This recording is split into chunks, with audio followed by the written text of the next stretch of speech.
Bugs. Hello. Tommy! Alex. Hi, how are you? Hey, Tom, happy What do I Easter. look? Good to talk to you. Happy Can you Easter. see me? Can you hear me? Yes, I can. I can hear you fine. Okay, good. How you doing, Tommy? Happy Easter.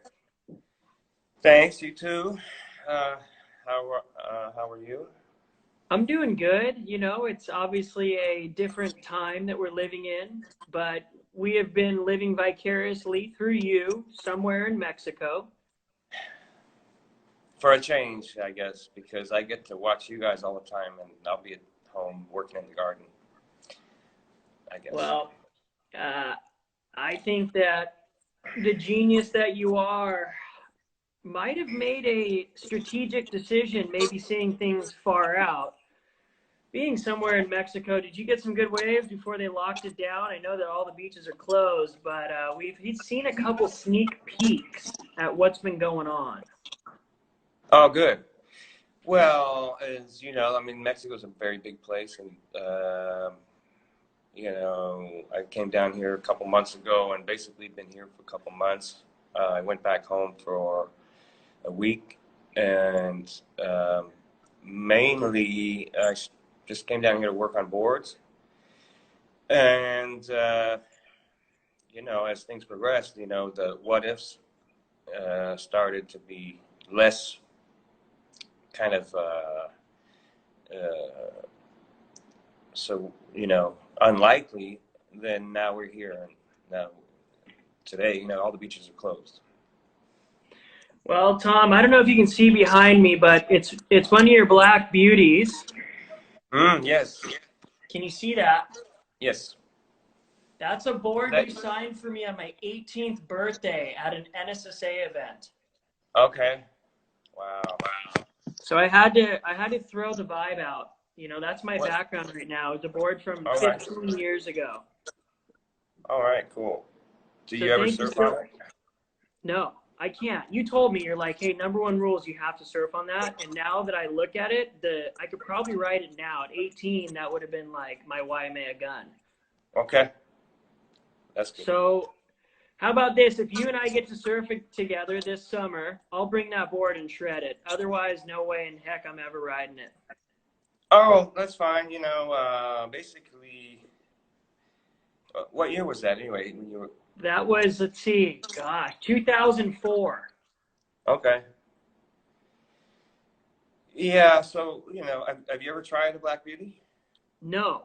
So basically, it's a kind of an old school thruster with just a V throughout the board and a bit of edge along the tucked under rail, so that the V, as it's holding the board down, the edge kind of releases it at the same time. So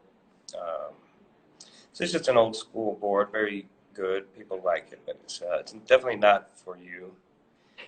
It could be, because look, Tom, I'm still trying to surf like you. I still watch Searching for Tom Curren. It's my #1 movie in the world. We'll talk about that in a little bit. But what I want to know is who came up with the color band, because surfers all around the world still copy the Black Beauty and Red Beauty color band. Was that you or Al? How did the whole Black Beauty, Red Beauty come about? Yeah, actually, that was Marie Pascal idea. So that's Leanne and Nathan's mom. So she had that idea, and yeah, it's, simple as it is, it's definitely, yeah, I think it makes the board look good. So Tom, I know of you as growing up in Santa Barbara. We don't have to go before that, because I'd love to hear what it was like having your dad, Pat, being an influence to you as a surfer, and also him being the shaper that he was, and then transitioning into meeting Al Merrick, and the two of you creating there's been many surfers, but when I think of Channel Islands, I think of you in the beginning, really, and how that whole thing started about in your hometown. Oh, yeah, it's just a great time, and I was very fortunate to grow up around that time. A lot going on with boards, and town being Santa Barbara at the time, full of, very, now to this day, very influential board builders and board designers, my dad included, a long list of, names that are, they talked about a lot of these shapers in the movie called Spoons. And it's kind of a new movie. I guess you may have seen it. I've seen it. Yeah, so, I mean, as far as the shaping scene goes, there was a lot going on, yet it was very far removed from, in a lot of ways, the kind of contest scene down south. And that was kind of not the Santa Barbara thing, I guess. But on the other hand, there was quite a lot of, I would say, influenced by the Australian waves and the films that came out, kind of in the mid-'70s of all those waves, which were really looks a lot like Santa Barbara waves. So that was kind of an excitement. And then basically, really the one huge event that probably had with Al and everybody, the huge event for us was Sean Thompson came to town and started spending time in Santa Barbara. That was the big change for us, because now Sean, he's been, of course, he was at the top of the tour at the time, and so he, the fresh ideas off the tour were now suddenly in Al Merrick's shaping room. So and so that was like a very big boost, I would say. That was probably the biggest turning point, if there was something like that, and in how things started went very quickly after that. At a young age. Water. Hey, don't get parched in this. We want you to stay hydrated. Blah blah blah blah blah blah blah blah blah. No, that's better.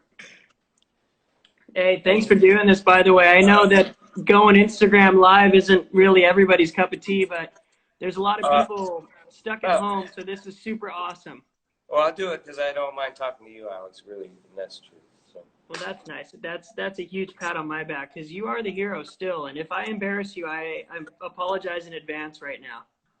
I'll get a little bell. One of those little bell, like that you have at the.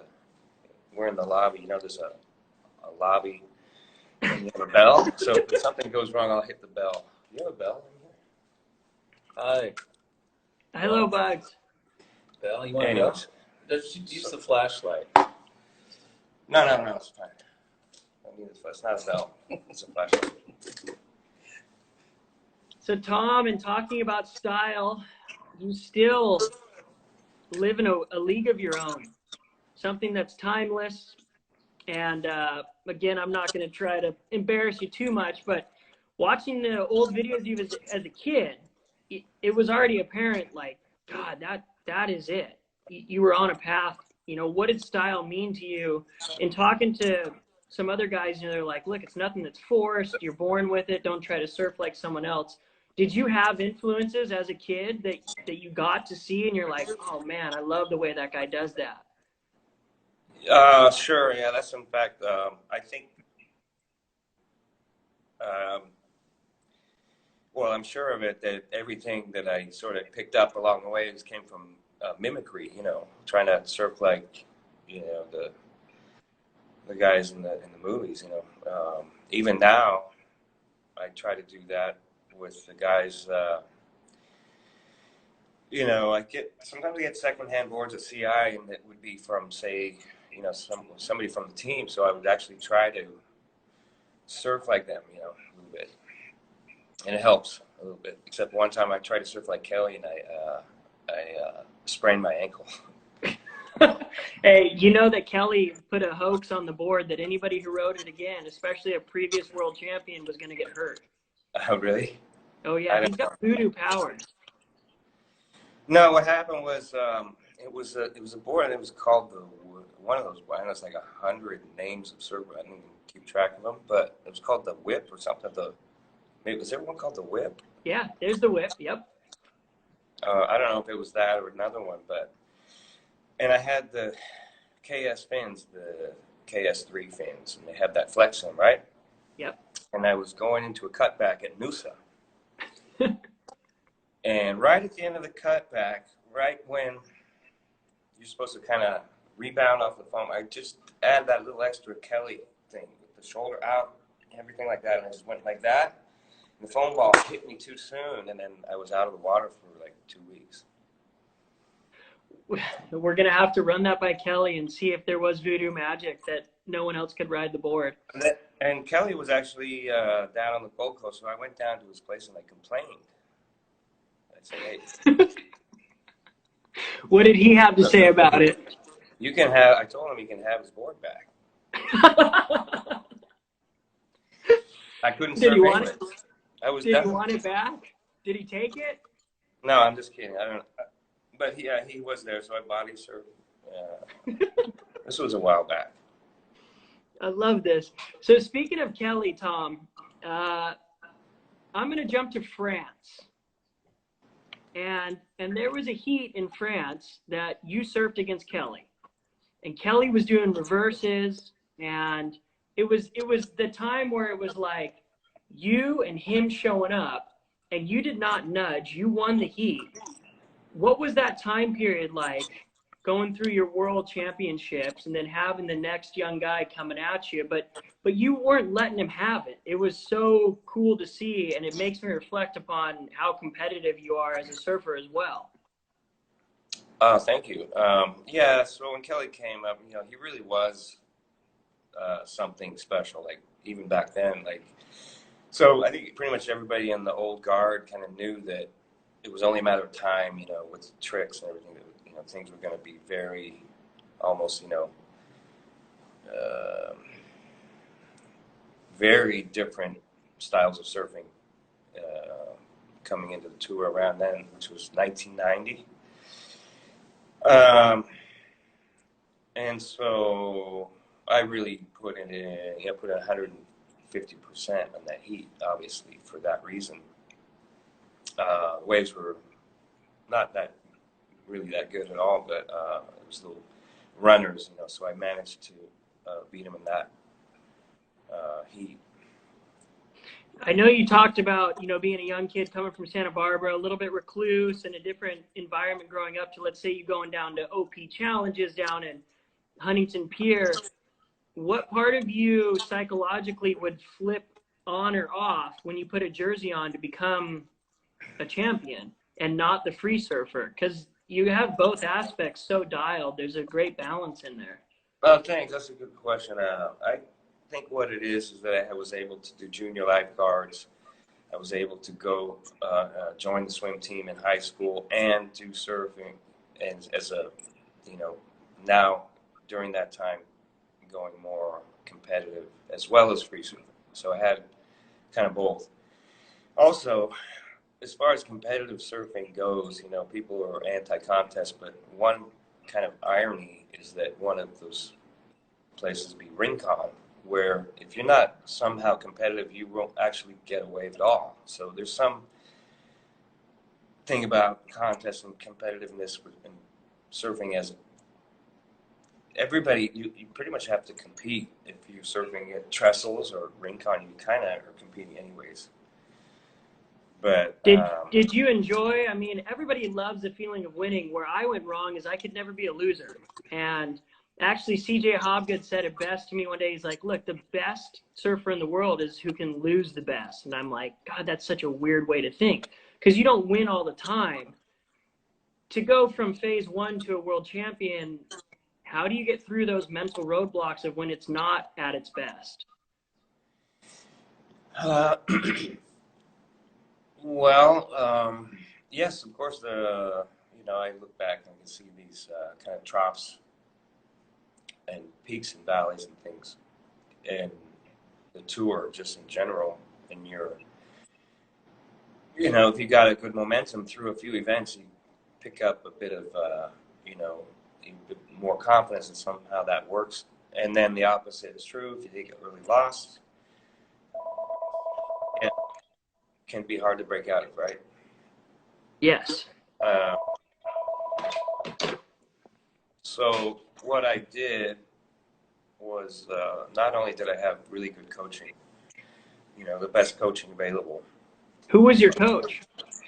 Well, Al was coaching me, um, uh, of course, Ian and PT a little bit in the earlier days, and then Kito-san from Is Japan. he from Japan? No way.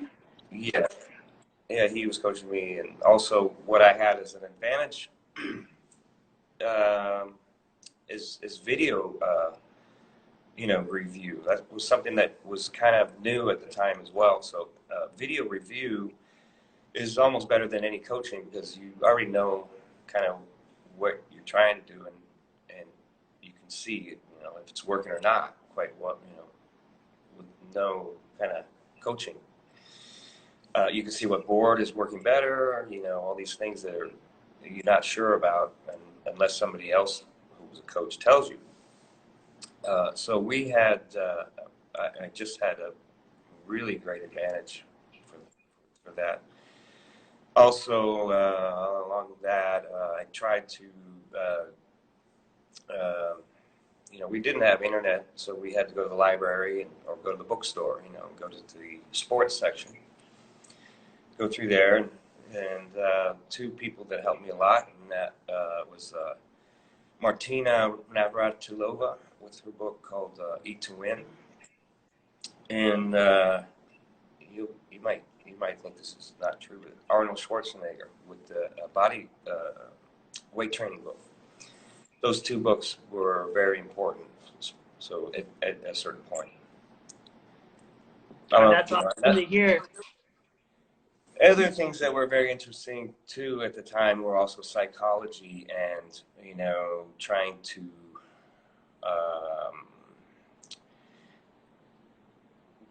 try to manage stress and with breathing and basically what's going on today. So it was also that visualization was big. I don't know. I suppose we just kind of was trying to get as much information as we could, to better in the contest. This is so good to hear. Tom, you're like 3 decades ahead of your time, but you weren't because you were the best in the world. And again, I still think you are, but people are now doing this, they're going to facilities, surfers are going to Olympic training centers. I remember going to the France for the first time. You had come back on the QS and, somebody said, yeah, Tom used to run those sand dunes. Was there a point during then that you were physically working out pretty hard in between too? Indeed, I was, yes. And yes, I can show you if we ever get back to France after all this, I'll show you the sand dune. They used to go up and down. And then I won a title, so it was good. It was really important to do that. Like, it was, I mean,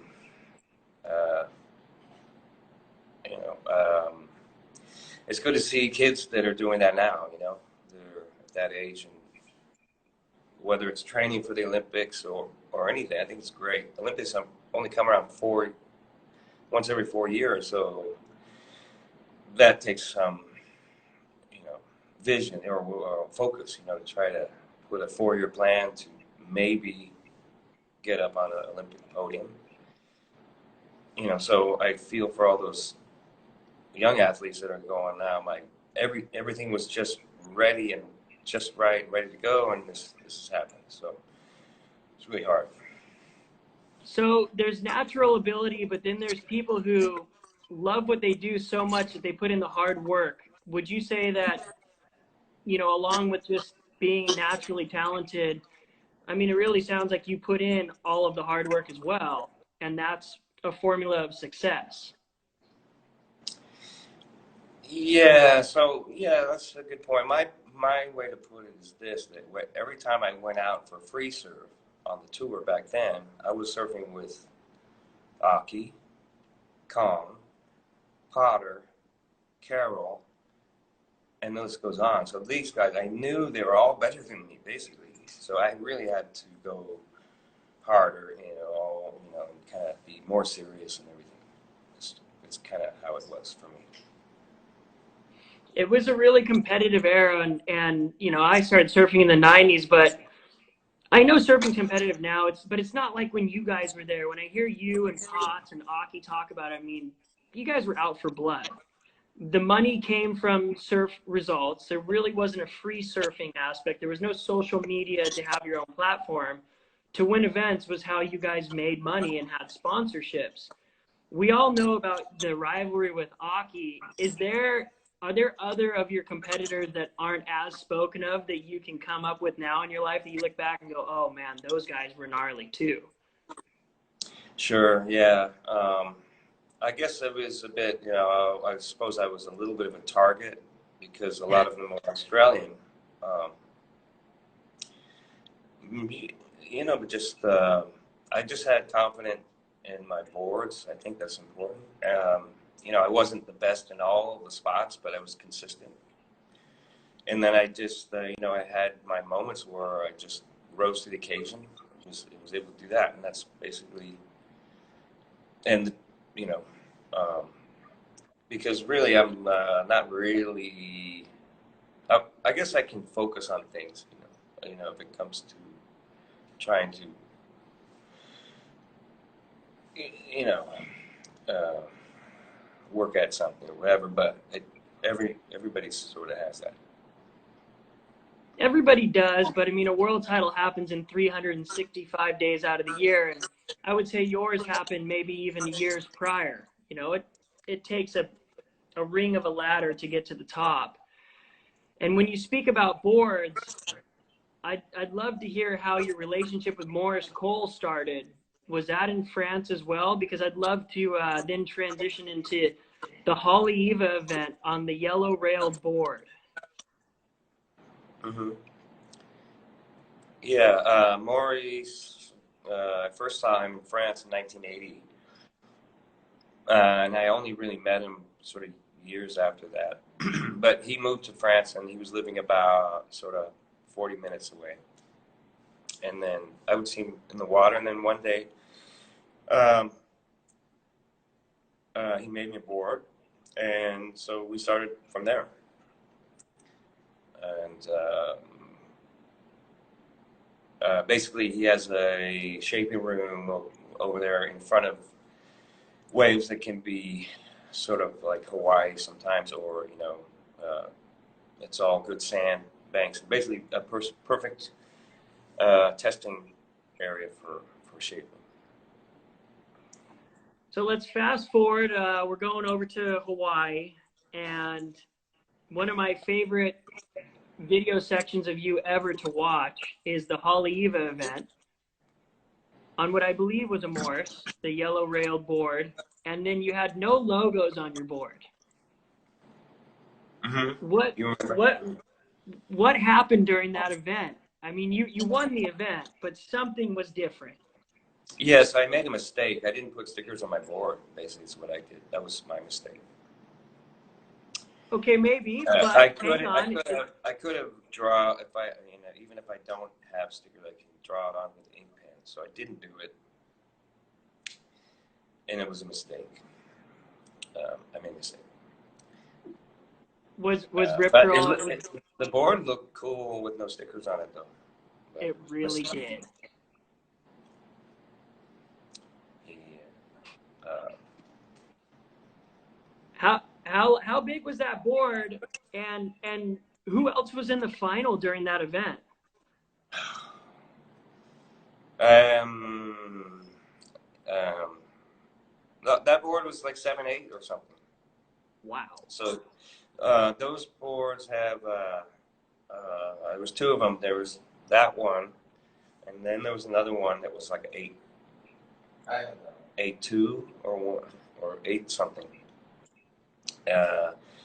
Characteristic of those boards, they have a reverse V, and they're quite narrow, and somehow they tend to ride smaller than, you know, a 7-8, so quite loose. It's the Maurice Cole reverse V. It's what it's called. Do I say basically too much? I think I do. No, we all. You know, it's better, Tom. Everybody says basically is a word, and It's a is filler a bit word, of isn't a, it? I'm yeah. gonna work. You're doing great here. So that event, you took the win, and when I don't I know who's think in the final. of as a a Californian going to Hawaii, you had a very large presence over there. And what was it like being a Californian going to Hawaii, and what did it mean for you to translate your surfing into waves like that? Yeah, so I started to. Well, Hawaii is it's a great place. Everybody has their own connection to Hawaii if they surf. I think there you go. I was gonna say basically. I said it. Everybody's got a connection to Hawaii who surfs, so I'm not any different. My father surfed there. He made boards, surfed Waimea in the early days. Did well in the water, and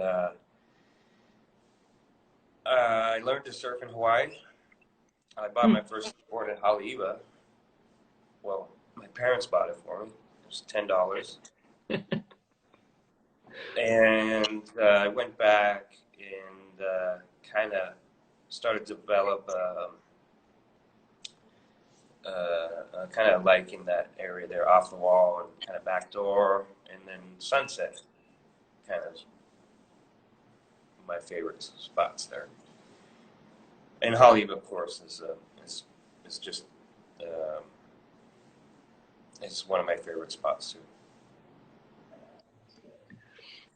And it's just for me during that time, like Hawaii made her, it could make or break you as a surfer. Titles were sealed over in Hawaii. It was the pinnacle. It was our, Wimbledon, our Indy 500. It's where the end of the year really culminates and peaks. And I honestly never saw a weakness in your surfing there. Maybe out of the three, Pipeline, but you still performed very well at Pipeline as well in New Jersey. The 7 Mile Miracle really wasn't a hitch in Tom Curren's giddy up. Yeah, no, I did. Yeah, I mean, I didn't feel really out of place. I just didn't win events in Hawaii, but I mean, I don't know. I felt all right. I really liked surfing in some of those spots. Um, I think probably the weak point would be going backhand at Pipeline, would be for sure my least comfortable. Uh, so that over time I'm getting more comfortable. So it didn't take me like 3 hours to get into a tube position. It takes me like 3 or 4 or maybe 5 seconds to get low like that. So some waves they allow you that much time. Yeah, and surfing, especially backhand tube riding has changed so much, right? You had you guys doing it on a foot, 2 feet longer of board, not doing the drop your leg, drag your ass, stall. It was very pure, long, no-handed drops into big bottom turns and then into the bowl. Yeah. So well, now that you mentioned that, John Gomes was doing exactly that, what you described as the modern backhand surfing. He was doing that like day in and day out, and among other guys, and riding short boards at Pipe. So we got to see that too. So I think probably Dane, some of those guys, but John Gomes had it kind of down for sure. All right, so I want to bring you into, again, what I still consider the greatest surf movie of all time. Wow. Searching for Tom Curren. Was the idea of the movie Sonny Miller's, or was that a collection between you, Rip Curl, Sonny? How did the movie come about? Sonny's movie, yeah, he did that. You guys seem like you had an incredible relationship. It's so sorry that we've lost him, and you as a very close friend. But looking at all the search videos, I mean, they really have a very unique tone, visual aspect, musically. They're beautiful to watch. Yeah, I think so too. I think they hold up pretty well, except their VHS. So the VHS tape literally doesn't hold up that well, but the film itself is get my joke? You got it? No.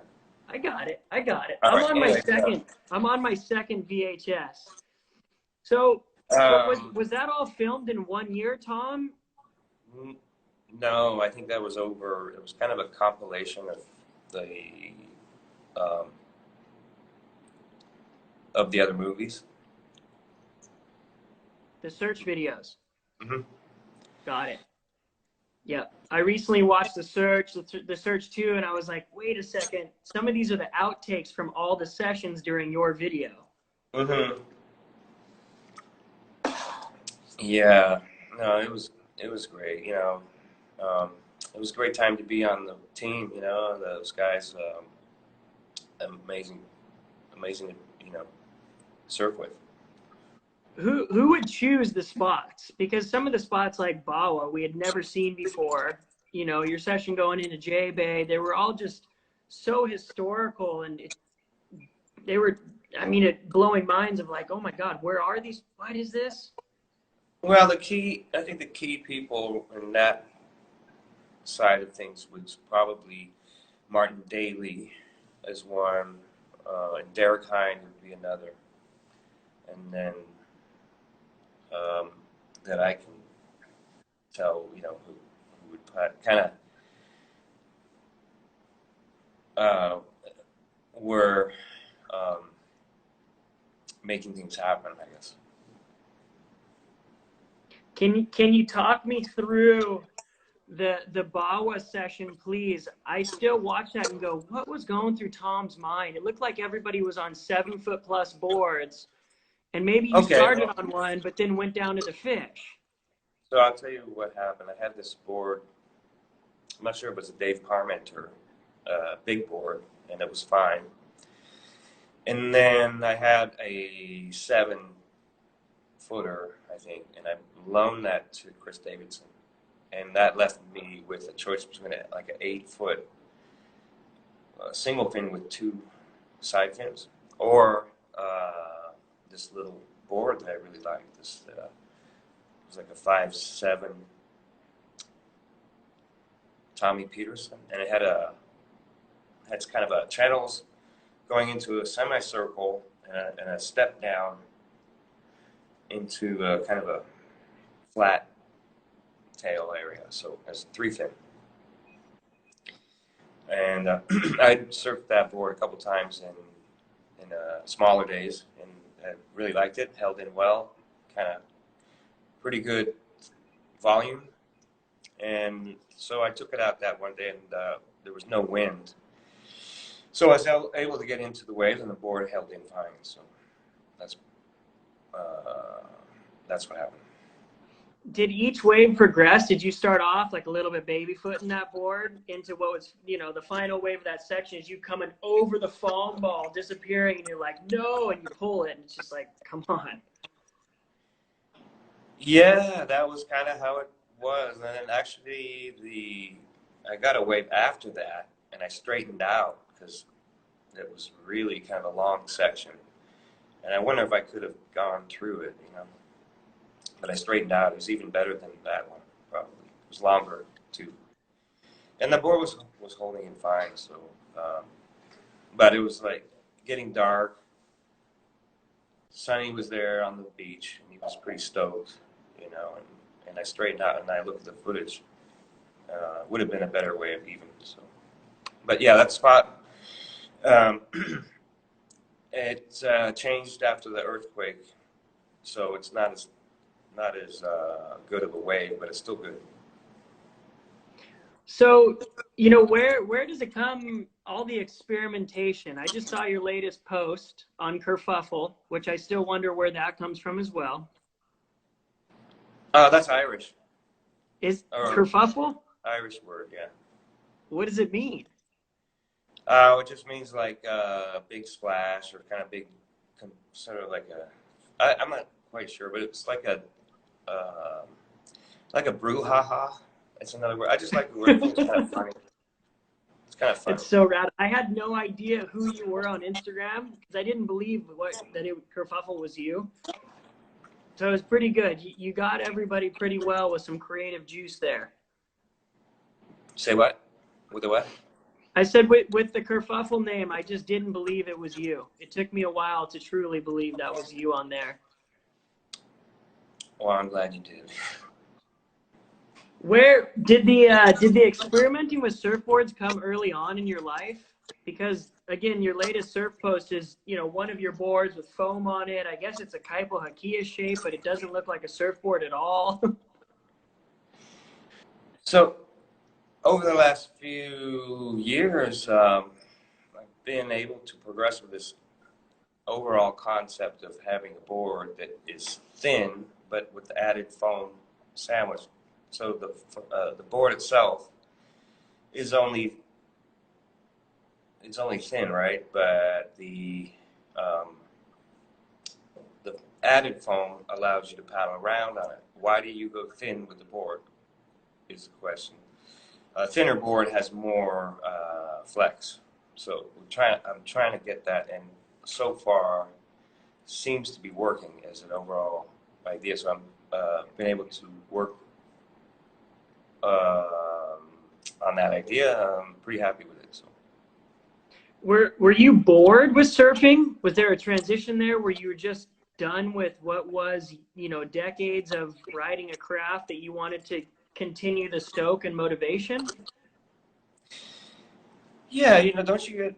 I mean, the thing is that you need a good board to surf through the middle of summer. Like, you need something that's going to keep you getting out there, and sometimes that's whatever it is. But if you have a good board for summertime, it will really help.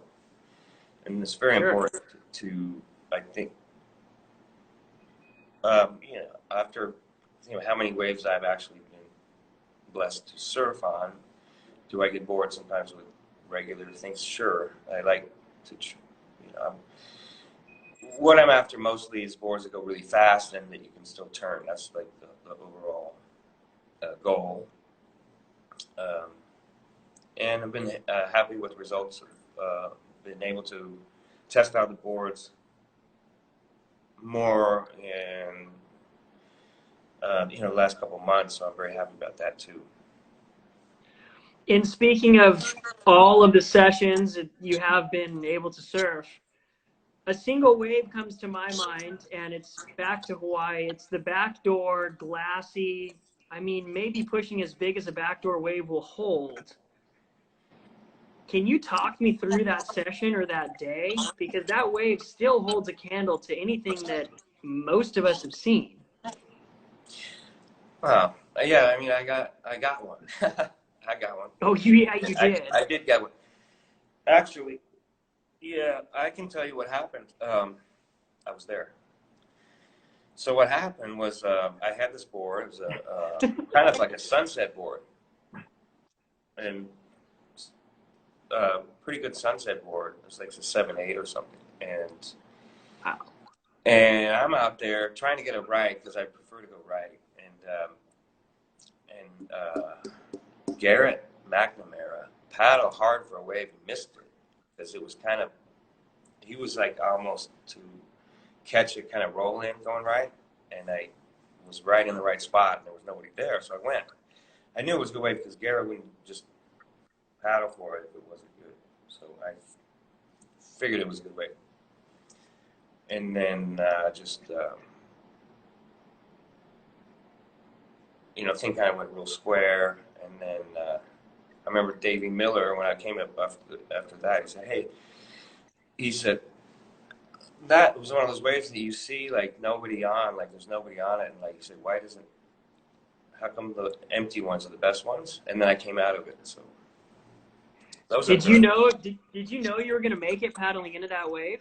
No, kind of, I figured it was makeable if Garrett was going. So, well, actually, that might not be true. He kind of doesn't mind if it close out too.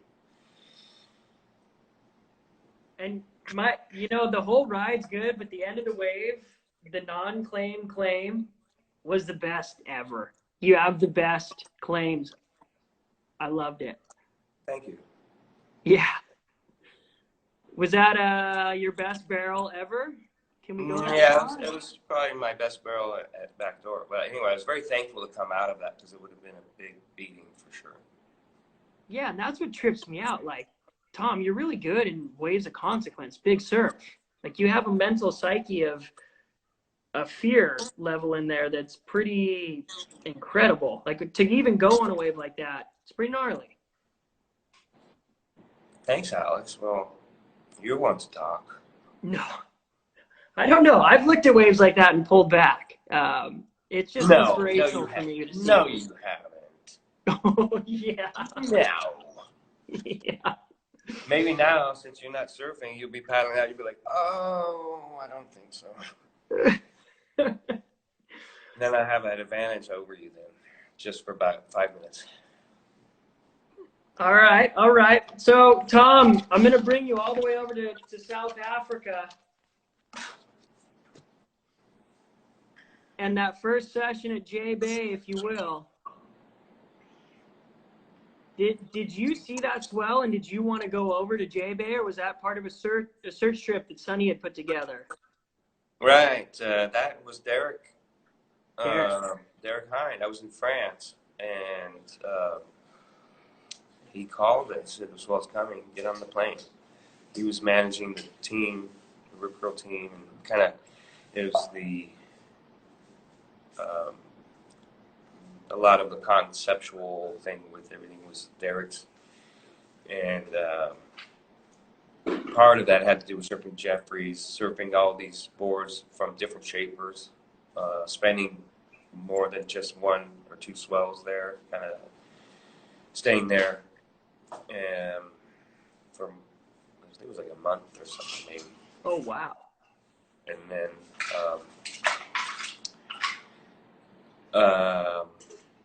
that was kind of about board. So that first surf I had was on a board by Mark Ravage, and just a brand new board.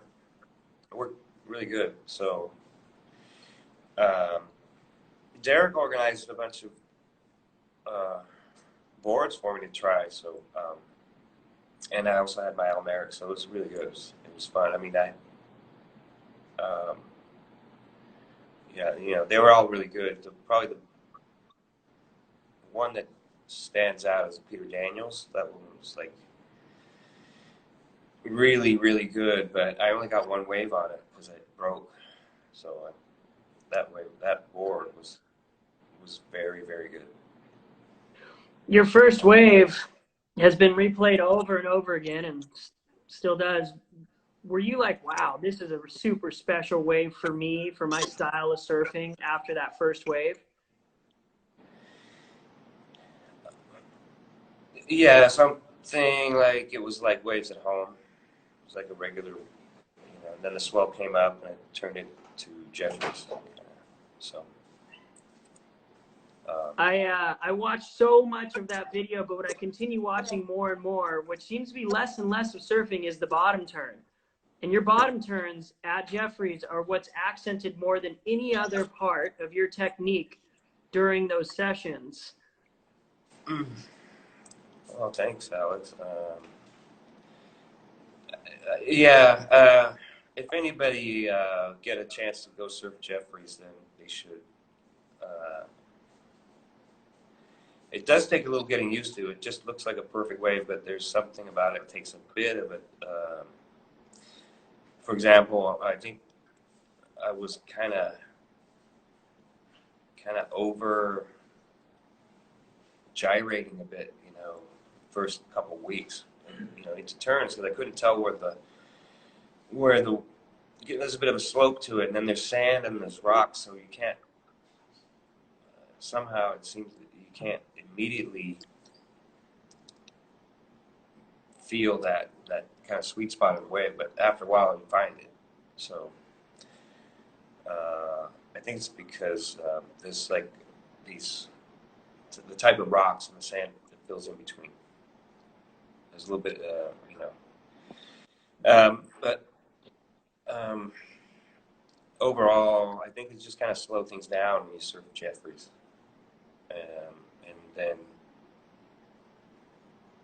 keep your eye on the far down the line to make sure it's not going to race off without it, and then you can, don't really have to do much. The other point that is made a lot about Jeffries is a bit easier to do vertical re-entries on your backhand, and I suppose that's true. But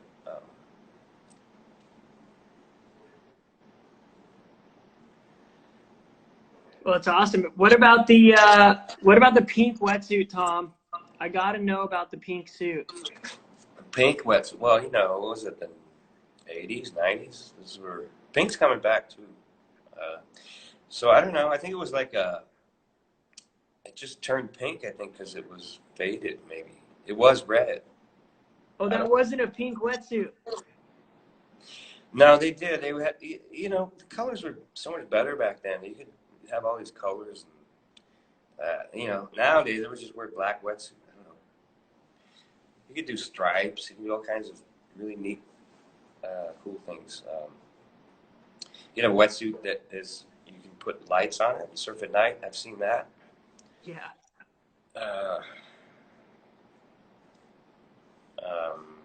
Yeah, That's no, awesome. what they would I do. thought that it was a pink wetsuit. It was pink. It had some pink on it, but they just sent us wetsuits, and then I'm like, I'm not wearing pink. And I'm like, yes, you are.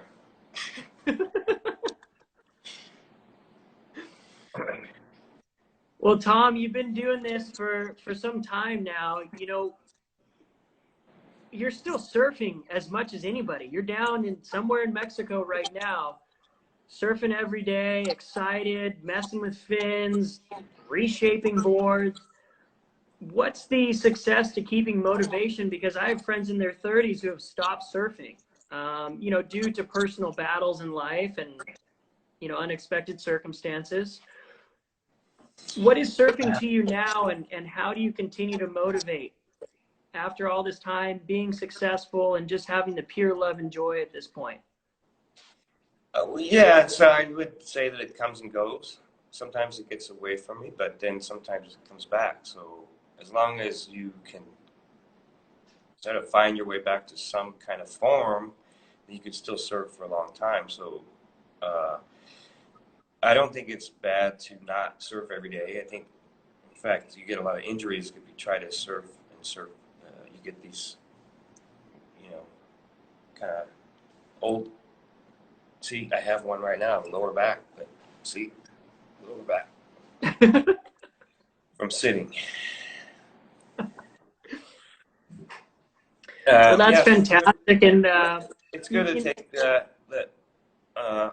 You know, when you don't get to surf, you can appreciate that.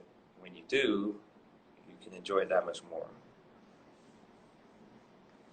I hear you. I thought by this point I would be married with a family and had given up my selfish surfing, but that hasn't happened yet.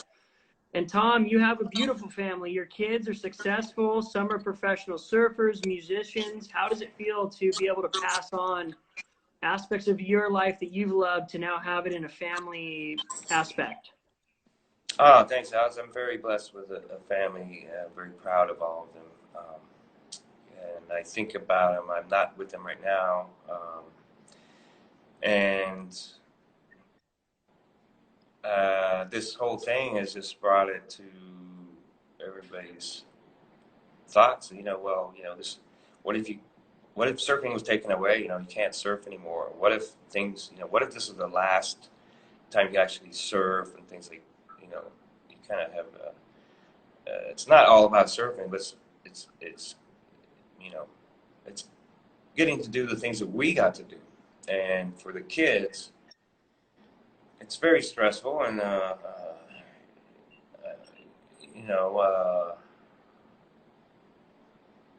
and it just kind of reminds you that those things that we do that we may take for granted sometimes, such as surfing, can be taken away from you. You know, it's heavy, and it's okay for me because I surfed enough, but for the kids, right?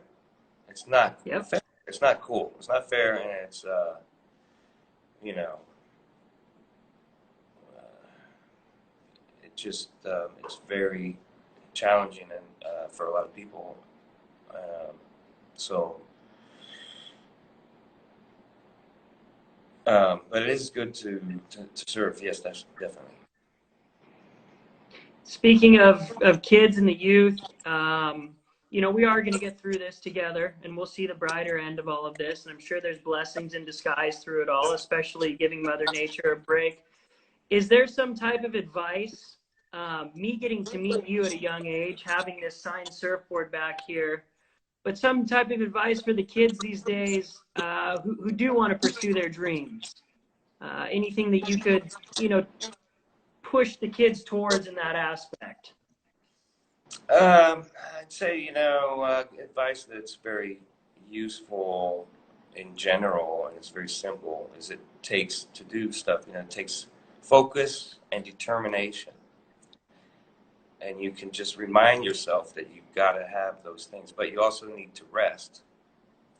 Kind of, if you do focus, determination only, you won't make it either. But if you rest, those two ideas are kind of like the whole thing, not just surfing. And then the other thing that I learned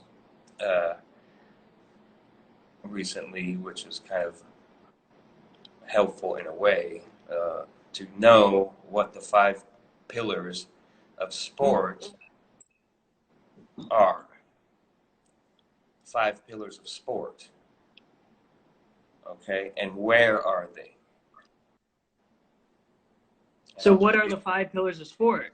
I'll just leave you with that, and then you can find out. Or Okay, I like it. Go on the internet. I don't know.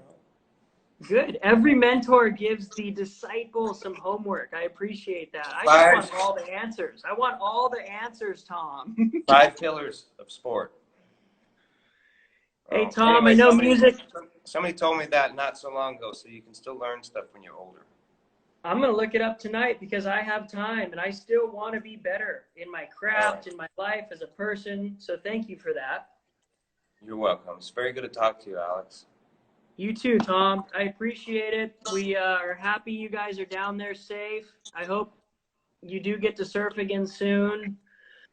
And this has been more than enough of your time. So thank you for entertaining us and giving us some story time while we're all locked up. All right. Thanks, Alex. Have a good night. See you, Tommy.